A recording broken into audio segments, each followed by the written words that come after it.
we have all been enjoined at the hip by the problems and the sufferings that Kenyans are going through.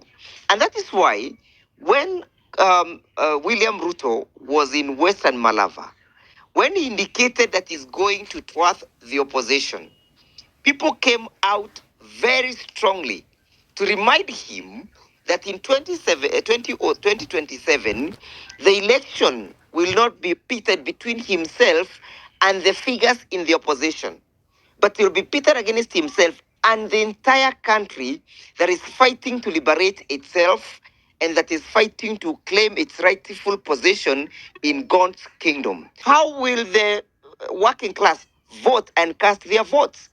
We may not have to belabor to think about that question and to perhaps spend a lot of resources in research on how they will perhaps cast their votes. They are the hardest hit, and they're the ones who are actually leading the pack. So in my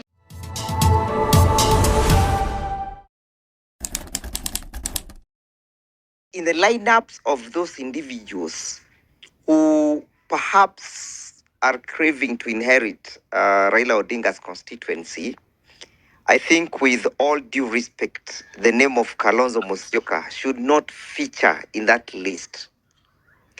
Kalonzo Musyoka and the United Opposition is not scavenging for that reprieve, simply because, and despite what Benji indicated about, and of course what you read from chapter 8 of his book, this has been a political relationship that has spanned for the last 15 years. I have had His Excellency Kalonzo Musyoka, and as late as Friday, when he was launching Justin Muturi's book, A Call to Order, indicate that his memoir is now up for review for a revision. I indicated that, and perhaps one of the things that he may want to review in his new memoir, perhaps would be chapter 18, now to give the concrete and the right positioning and his right political relationship that he himself and the late Raila Odinga have traveled. Because the chapter 18 that you read to us is post the 2010 constitution, and actually indicated that it gives a history or a relationship between Kalonzo Musyoka and Raila Odinga post 2013 elections. So we need to follow his footsteps after the beginning from 2013. And I believe that is what Ida was addressing. I believe that is what Jamie Orengo was addressing. How has their relationship been since 2013? We need to follow that footsteps, and perhaps in his new memoirs, he might want to have a recap of that. Now, coming to the demography of voters, the proposal of the demography of voters, I beg to differ. In the next coming elections, there will be no Gen Zs, there will be no working class, there will be no hustlers, there will be no tribe. Because people are united against bad governance. The only group or political demography that will play out will be those that will be fighting against the establishment and those who will be fighting to sustain and maintain the establishment.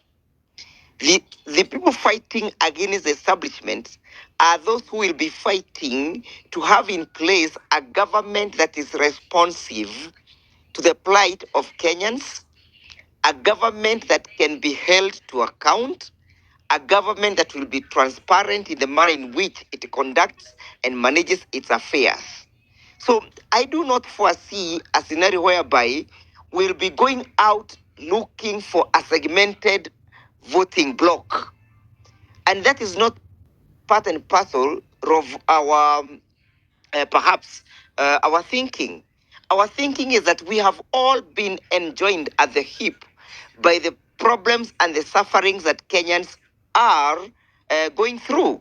And that is why when William Ruto was in Western Malava, when he indicated that he's going to thwart the opposition, people came out very strongly to remind him that in 2027, the election will not be pitted between himself and the figures in the opposition, but it will be pitted against himself and the entire country that is fighting to liberate itself and that is fighting to claim its rightful position in God's kingdom. So we may not belabor too much to ask ourselves, how will the Gen Zs cast their votes? Because the Gen Zs belongs to that group that feels the country is headed in the wrong direction. How will the working class vote and cast their votes? We may not have to belabor to think about that question and to perhaps spend a lot of resources in research on how they will perhaps cast their votes. They are the hardest hit, and they're the ones who are actually leading the pack. So in my view, in 2027, it will be between a vote for that which is good and a vote against that which is bad. That is my submissions, and that's how I view the people will cast their votes. And let me insist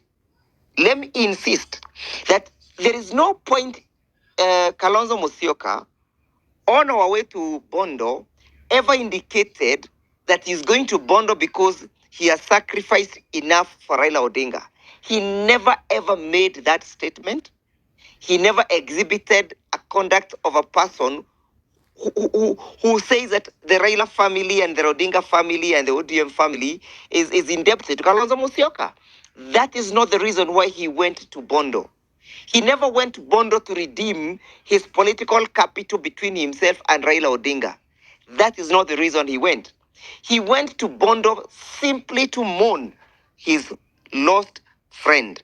If you listen to his speech, to his public address, and the press that he gave at the Royal Swiss Hotel in Royal Grand Swiss Hotel at Kisumu, he was very clear in his statement. When he went to the gravesite of Raila Odinga, again he was clear. Even when he was given an opportunity, the 3 minutes or the 1 minute he was given during the funeral, the state funeral, he was again very clear that he is there in follow-up of the principles that Raila Odinga himself believed in. Remember, this is a man who shared in those principles. He's a man who shared in the belief and the ideology that Raila Odinga held unto himself. And that is why in 2022, even when he lost the opportunity of being the running mate, he said, I am going to support you unconditionally. A man who says that he's going to support you unconditionally will not then be perceived as a man who wants to redeem his political capital between himself and the Raila family.